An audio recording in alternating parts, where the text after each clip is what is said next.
Hey everybody, this is Brad from Johnson Small Engines, better known as the one-handed mechanic. If I can do it, you can too. Working on an Ariens, a 11528. That's 11.5 horsepower, 28-inch path Ariens snow thrower. When you do need to order parts, technically this model number is what you need to order. We're doing the Auger drive belt today, and these are the numbers that you're gonna need. You're gonna need the model number and the serial number, and call up your Ariens dealer. Sometimes the Ariens belts get a little tricky to order, and sometimes they have serial number breaks on the Auger belt. So coming over to the tools that we need today, we need 3 different tools. One's a 9/16 socket, 1/2-inch socket, and 3/8 socket. I'm using 1/4-inch sockets today. This is a 3/8 ratchet. You can use 3/8, 1/4-inch, whatever. And also I always use my 1/4-inch electric ratchet to make things easier. First thing we gotta do is we gotta get the machine up on the, I use 6x6 blocks, and that'll get these wheels up. So you pick up the machine, and you can do this different ways, but this is the way I do it, is I'm using 6x6 blocks, and I just get the back end up off the ground. And what we need to do is we need to take the 3/8 socket and take off this bottom pan, because this is the Auger drive belt we're trying to get out. You have one. This one has 6 bolts to hold it. Some of them have less. It drops down. Take it out of the way. So what we're doing is we're going to be coming under here, and we're gonna put the Auger drive bit on here. But I wanted to make sure we get this pan off so we can see what we're doing here. Now we're going to split the front of this in half to get this belt on.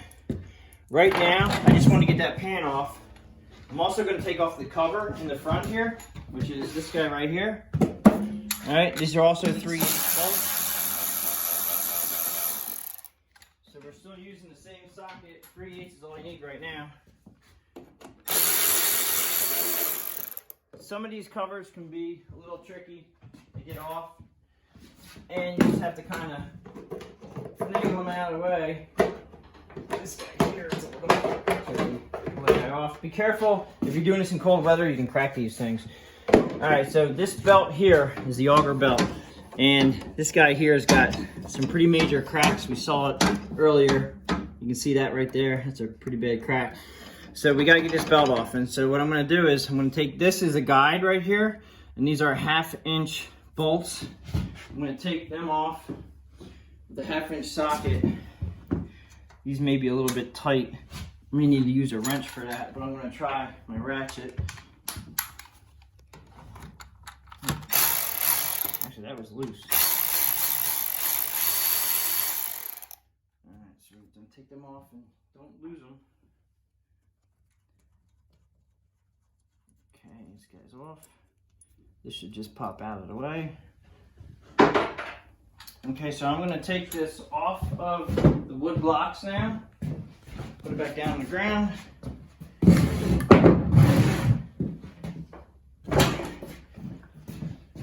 Now when you go to split it, you have to remember that since you're going to split it in half, this could actually fall in half, and you don't want to fall in half. So what I'm going to do is I'm going to use my bench over here, and if it does fall, so I'm going to go back to here. Okay, so now splitting this, we're going to take this. This is going to come apart from here. They make it pretty easy. This one only has a bolt here. They normally have a bolt on the bottom, but that's their pivot point. So there's a bolt here, that's a 9/16, and then there's one over here, which is a 9/16. Now, if you look at this, this looks like it's all attached to this. We're going to take these 2 bolts out of here and move this arm up out of the way, which is attached to this. But if you see how this is made, this is actually not attached to this. This is held on by this, and this is held on by these 2. So I'm going to take these 2 up, and I'm going to try to move it over to the side out of the way. I'm just going to try to leave it all together, and then we're going to try to split this down so we can get this belt off. Take this guy.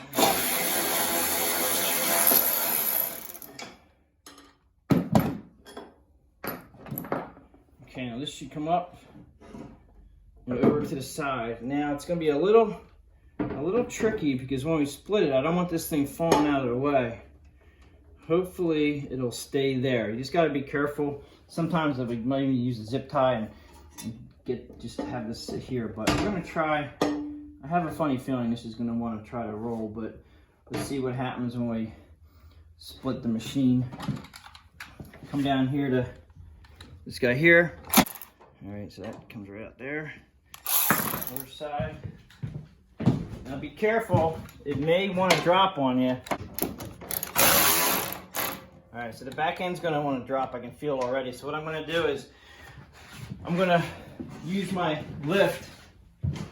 Just be careful. I'm gonna try to set this back on. All right, so I'm holding up with my left arm, and I'm gonna tilt this back. I'm gonna try not to split all the way. Get the belt off, pull it here. All right, and then let this come back. Hopefully it won't fall. All right, so now I'm using my lift as a back support for this. All right, and now I'm just gonna take off this belt right here. Nice and easy. As you can see, this belt, many cracks. This belt was definitely due. Now I'm being very careful, and at any moment this thing could fall, so just be real careful when you do this. You might want to have 2 people help you do this.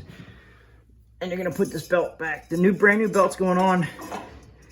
The hard part is gonna be holding this belt up while I gotta get around the pulley. And while you're in here, you might want to look around, just make sure everything looks okay. Spin your pulleys. This guy here, actually, I should probably take this belt off, spin this guy. It's got a little noise to it, it's not too bad though.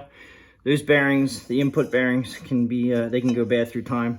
All right, so now I have this on here, and what I'm gonna do is, I'm gonna lift up on the back of the machine and try to put this back together again by holding this up and then lifting this up. Nice and easy.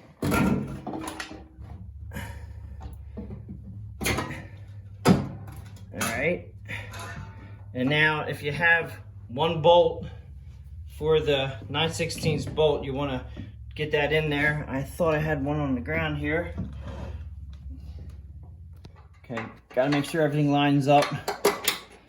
This is a little tricky. It may take a couple times. If it comes out at the bottom, you're going to have to redo everything. You just have to be careful. It's definitely like a 2-person job. And then the other bolt is over here, next to here.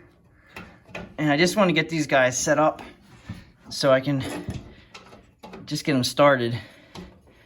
And then I'm going to get this guy back, shoot, back up here, which is there. And I just want to get all this stuff started, and then we'll start tightening everything back up again.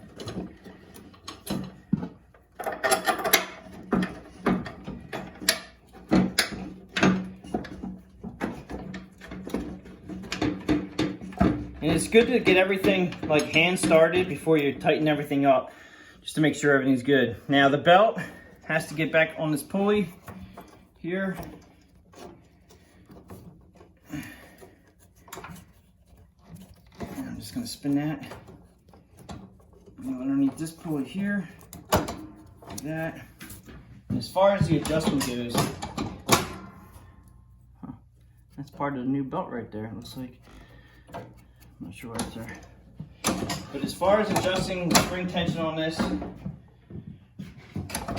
when you come up to your handle, your auger handle, and you have tension on this thing, okay? This feels very good.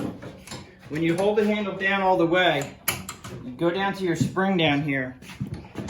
And this spring, this arm here, when this gets taut, when it gets as tight as it's gonna go, you're gonna push down your handle, and then this will actually stop moving when it's as tight as it's gonna get. And as you can see by this spring, I'm letting the handle up and down.